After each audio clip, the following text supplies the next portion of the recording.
guys, welcome back to Girls Expert. இந்த வீடியோல நம்ம பாத்தீங்கன்னா டாப் 1 ஹீரோவோட நியூ சீரியல் பத்தி அப்டேட்ஸா ஷேர் பண்ண போறோம். நியூ பூஜா எஸ்டர்டே நடந்திருக்கு. சோ அத பத்தி தான் இந்த வீடியோல நம்ம ஷேர் பண்ண போறோம். அவங்க யாரு ஸ்பெசிஃபிக்கா அப்படினு பாக்கும்போது சன் டிவில இப்ப டாப் ரேட்டிங்கா போயிட்டு இருக்க 3 முடிச்சு சோ ஹீரோவா ஆக்ட் பண்ற நியாஸ் சோ அவங்க அபிஷியலா ஒரு பூஜா பிக் ஒன்னு ஷேர் பண்ணி ஸ்டே டியூன் அப்படின்ற மாதிரி பண்ணிருக்காங்க. சோ அது எந்த டீம் அப்படினு சொல்லிட்டு பாக்கும்போது சரிகமப்பா ஆல்ரெடி சரிகமப்பா நிறைய சன் டிவி கொடுத்துட்டு இருக்காங்க.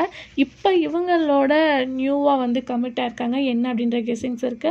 சில பேர் சீரியலா இல்லை வேற ஏதாச்சும் ரியாலிட்டி ஷோவா அப்படின்னு சொல்லிட்டு கொஞ்சம் கன்ஃபியூஷனாக தான் இருக்கு. ஸோ நம்மளாலே கெஸ் பண்ண முடியல என்ன அப்படின்றது இன்னும் கூடிய சீக்கிரம் தெரிஞ்சிடும். ஏன்னா வந்து சரிகமப்பா நிறைய சீரியல்ஸ் வந்து பண்ணிட்டு இருக்காங்க. மேபி இவங்க நியூ சீரியல் ஆக்ட் பண்ண போறாங்களா அப்படின்றது கொஞ்சம் டவுட்டாக இருக்கா. ஸோ வெயிட் பண்ணி பார்க்கலாம். அதுக்கு ஆஃப்டர் அப்படின்னு பார்க்கும்போது வந்து இலக்கியால ஒரு நியூ என்ட்ரி வெண்ணிலா அப்படின்ற கேரக்டரில் என்ட்ரி கொடுத்துருக்காங்க. ஸோ அவங்கனால என்ன ட்விஸ்ட் அண்ட் டர்னிங்ஸ் வருதுன்னு வெயிட் பண்ணி பார்க்கலாம். அதுக்கு ஆஃப்டர் அனாமிகா வந்து இப்போ மார்னிங் டெலிகாஸ்ட் பண்ணிகிட்ருக்காங்க old episode. But coming June வந்து நியூ எபிசோட் டெலிகாஸ்ட் பண்ண போகிறோம் அப்படின்னு சொல்லிட்டு அஃபிஷியலாகவும் ஷேர் பண்ணியிருக்காங்க. நீங்கள் அனாமிகா சீரியலோட வியூவர்ஸ் இருந்தீங்கன்னா கொஞ்சம் வெயிட் பண்ணுங்கள். நியூ எபிசோட்ஸ் அந்த வேலை வந்துட்டுருக்கு. இதே மாதிரி இன்ட்ரெஸ்டிங்கான வீடியோ தெரிஞ்சுக்கணும்னா நம்மளோட சேனலை சப்ஸ்கிரைப் பண்ணிக்கோங்க.